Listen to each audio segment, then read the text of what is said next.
goblok. Oh, aku goblok tapi payu. Lah, gue pinter apa payu goblok. Video yang gue lihat ada anak ngomong ayamnya kurang enak, kurang enak pala lu PA, kurang enak ayamnya. Assalamualaikum ya teman-teman, rupanya ada orang yang mendm saya yang kurang lebih yang dia ngomong seperti ini teman-teman ya. Tolong ya jangan terlalu memvonis dan menghukum Ustaz idolaku Gus Miftah ya. Jadi ini muhibbinnya Gus Miftah teman-teman ya. Sudahlah ya seluruh ustadz dan masyarakat muslim, janganlah terus menghujat sesama muslim, hentikan ya, kurang lebih seperti ini. Yang perlu ya kami bahas di sini teman-teman, yang kami perlu luruskan bahwa ya tentu Anda paham dong apa itu reaction. Artinya ya kami hanya menanggapi, meluruskan suatu video yang dilontarkan terlebih dahulu oleh seseorang. Artinya di sini poinnya adalah berarti pihak ya atau objek yang memulai terlebih dahulu itu Gus Miftah teman-teman. Dan kenapa mesti ditanggapi ya, karena ya sangat penting untuk ditanggapi teman-teman. Sebab ya hal-hal yang contohnya kayak baru-baru ini. Ya Gus Miftah itu ngaku memiliki kunci Ka'bah dan kiswah makam Rasulullah SAW. Ya coba kalau tidak ada orang ya yang meluruskan hal tersebut ya, atau bahkan orang yang tahu kebenaran namun ia diam dengan dalih ingin menjaga persatuan, ya justru mudaratnya akan lebih besar. Sebelum ini juga kan kita tahu ya beliau ini viral terkait ceramah beliau yang ngegoblok-goblokin pedagang ST. Ini kan hal yang patut dan memang pantas untuk dikritik ya. Karena beliau sebagai seorang public figure, sebagai seorang ulama, Gus, beliau juga mengemban itu hari pada saat itu loh ya, mengemban amanah jabatan dari Pak Presiden kita untuk menjaga kerukunan. Ya, kemudian di saat bersamaan beliau justru melakukan perbuatan-perbuatan yang justru merusak kerukunan itu sendiri. Ya, ngegoblok-goblokin pedagang kecil. Ya, ini kan suatu hal yang tidak pantas dan pantas untuk kita kritik. Ya, termasuk salah satu video ini teman-teman. Di mana lagi-lagi Gus Miftah ini ya beredar videonya itu, kalau kami duga beliau ini Muhammadiyah ya, mengolok-olok Muhammadiyah atau lebih tepatnya ya mengolok-olok Muhammadiyah. Entah ya beliau ini maksudnya bercanda ataukah serius, wallahu alam. Tetapi sekalipun misalkan itu bercanda, bagi kami ya, bagi kami pribadi, saya rasa itu adalah hal yang tidak tepat ya. Apalagi kalau kita membawa sebuah nama ya organisasi ormas yang sudah sangat begitu besar, apalagi Muhammadiyah itu bukan bentuk ormas lagi teman-teman ya, melainkan lebih daripada itu. Hukum Muhammadiyah mengharamkan, NU memakruhkan. Tapi bagi orang NU, rokok bisa menjadi haram. Kapan? Ketika dirokok oleh orang yang punya penyakit jantung. Ketika ibu-ibu hamil, maka menjadi haram. Berfatwa teman-teman ya, berfatwa tanpa ilmu ya, hanya sesuai logikanya. Ini berbahaya teman-teman. Tapi selama tidak, makruh. Muhammadiyah haram. Tapi selama tidak katanya makruh. Berfatwa ya, berfatwa pribadi ini. Ya, berfatwa sendiri tanpa menggunakan dalil, tanpa menggunakan referensi yang jelas. Ya, artinya kalau kami duga hanya sesuai dengan ya logikanya gitu loh. Setelah saya mengatakan orang NU masuk surganya lebih dahulu dibandingkan Muhammadiyah. Orang NU masuk surganya lebih dulu dibanding Muhammadiyah. Kenapa? Karena imannya orang NU lebih kuat. Katanya imannya orang NU lebih kuat daripada Muhammadiyah. Ya, mulai sombong. Kenapa Muhammadiyah mengharamkan rokok? Karena Muhammadiyah takut dengan peringatan pemerintah rokok itu membunuh. Enggak. Ya mereka paham, teman-teman kita di Muhammadiyah itu paham bahwa esensi daripada rokok ya itu memudaratkan diri sendiri. Sehingga mereka dengan akalnya, dengan keimanannya mereka tidak mau ya memudaratkan diri sendiri. Ya untuk apa coba kita ya melakukan sesuatu yang notabene sesuatu itu dapat memudaratkan diri sendiri, dapat membawa keburukan bagi diri sendiri. Jadi seperti itu orang teman-teman kita di Muhammadiyah itu ya lebih kepada ya mereka ini sadar ya bahwa ya pentingnya untuk menjaga kesehatan tubuh. Itu. Sementara orang NU nggak percaya yang bukan rokok tapi malaikat Israel alaihi salam. Ya memang jadi sini ya memang teman-teman kita di Muhammadiyah pun juga mengetahui dan sadar bahwa yang membuat kita meninggal dunia adalah itu memang karena ajal yang telah ditetapkan oleh Allah Subhanahu wa taala melalui perantara ya malaikat itu tadi pencabut ya. Cuman yang mesti kita paham teman-teman, sudah sunatullah, suatu menjadi sunatullah ada sebab ada akibat. Ya kita akan meninggal ya itu berdasarkan sesuai dengan kebiasaan kita teman-teman. Kalau kita ingin meninggal dalam kebaikan maka ya perbanyak kebaikan. Ya perbanyak zikir, perbanyak sholat. Kalau kita hendak ingin meninggal dalam keadaan sholat misalkan, maka perbanyak sholat, rutinkan sholat.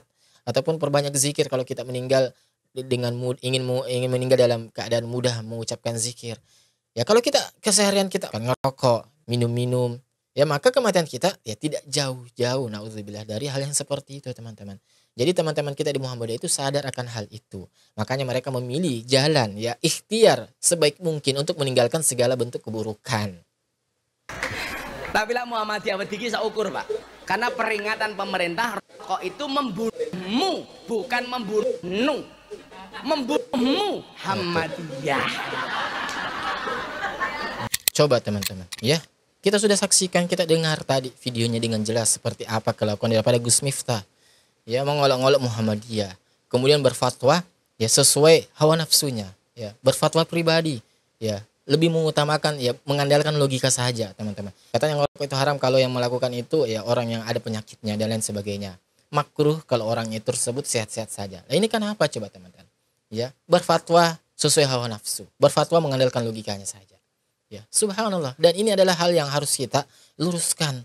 Jadi hal seperti ini kita tidak patut untuk normalisasi ya teman-teman. Dan ketika ada umat misalkan yang mungkin menghujat beliau, ya mengkritik beliau terlalu berlebihan, ya misal ini ulama apa, ini Gus macam apa gitu loh, ya nggak smart, ya nggak pintar, ya go, ya, blok misalkan. Ada ulama yang ada umat Islam yang berkata seperti itu.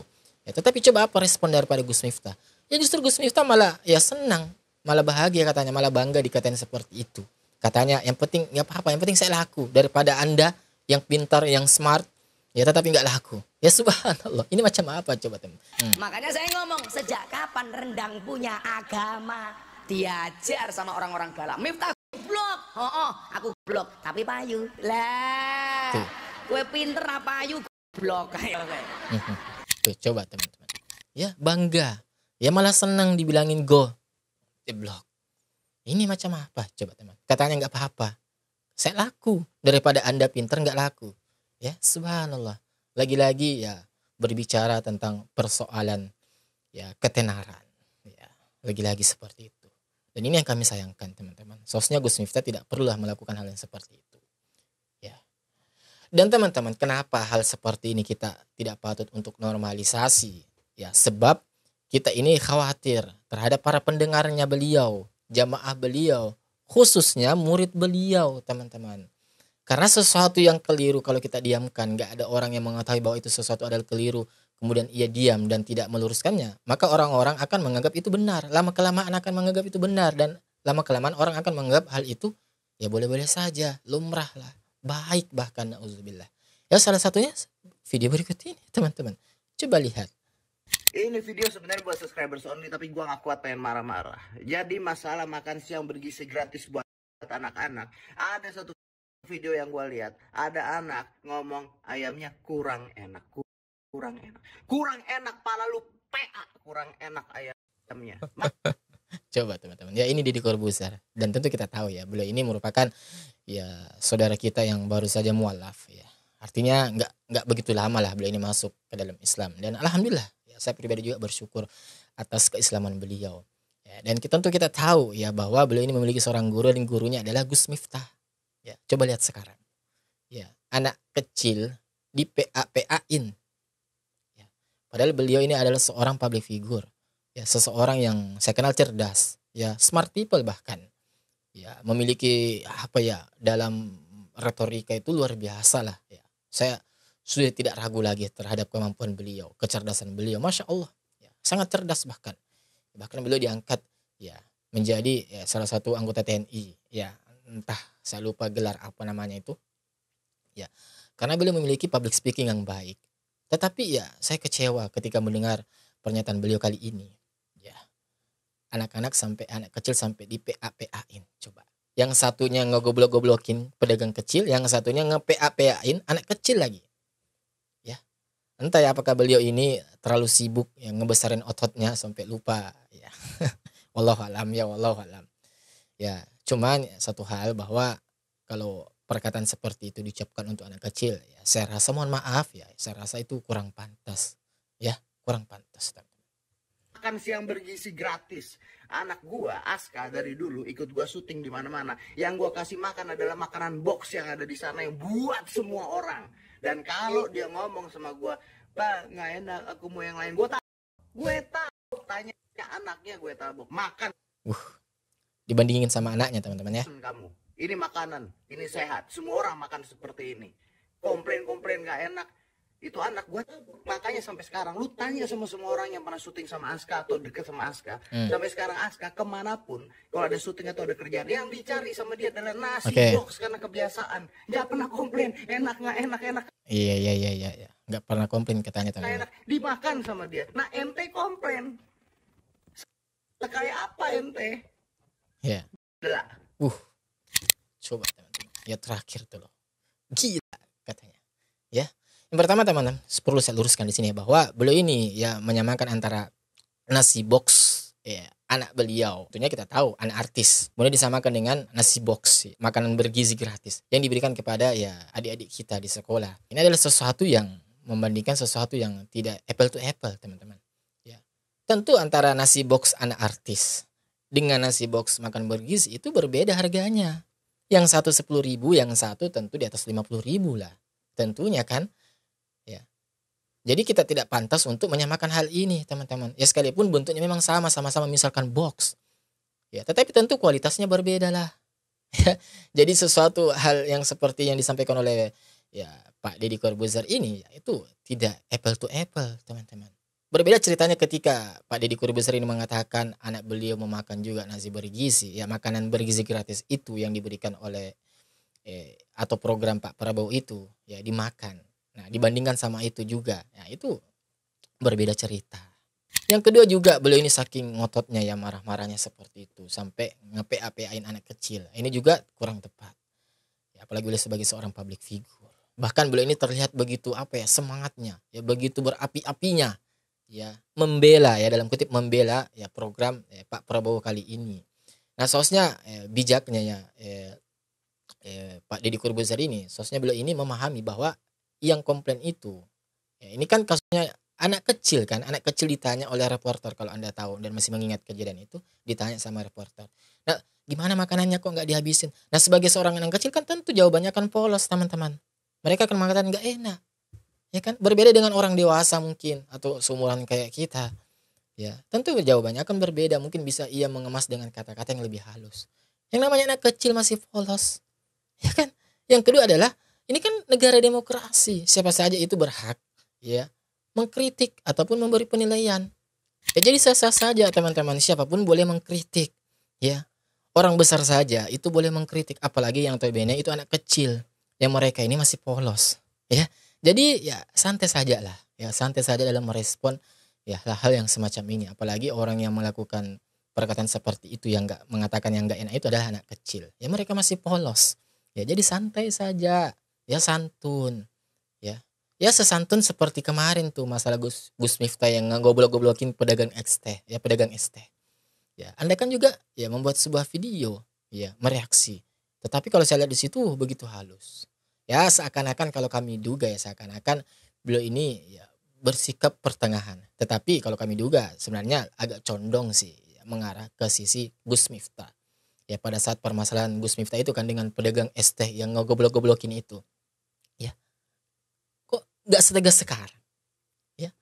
Video dulu itu beda dengan sekarang loh. Reaksi beliau saat ini kok keras banget gitu ya, kok berapi-api banget gitu. Berbeda ketika Gus Miftah yang disenggol ya. Ini kan menjadi sebuah pertanyaan besar ya. Ini menjadi sebuah pertanyaan besar ya. Kita hanya menanggapi sesuatu kekeliruan yang dilakukan oleh Gus Miftah. Kami mengkritik itu, kami mengkoreksi itu ya, karena hal tersebut itu tidak pantas untuk didiamkan. Apalagi sampai berlarut-larut dilakukan ya di depan publik. Sebab semua kita pasti sudah paham lah ya dan tahu bahwa ketika seseorang itu sudah berpakaian misalkan agamis, apalagi ngaku sebagai seorang gus, habaib atau mungkin ulama atau ya ustaz atau kiai, ya maka tentu orang tersebut akan dilihat ya perkataan dan perbuatannya. Nah, kalau tidak sinkron, maka pasti kita akan mengkritiknya, minimal mempertanyakannya. Kok seperti ini? Ya, jadi seperti itu ya, semoga jelas ya. Ya, insya Allah kita ketemu lagi di video selanjutnya. Wassalamualaikum warahmatullahi wabarakatuh.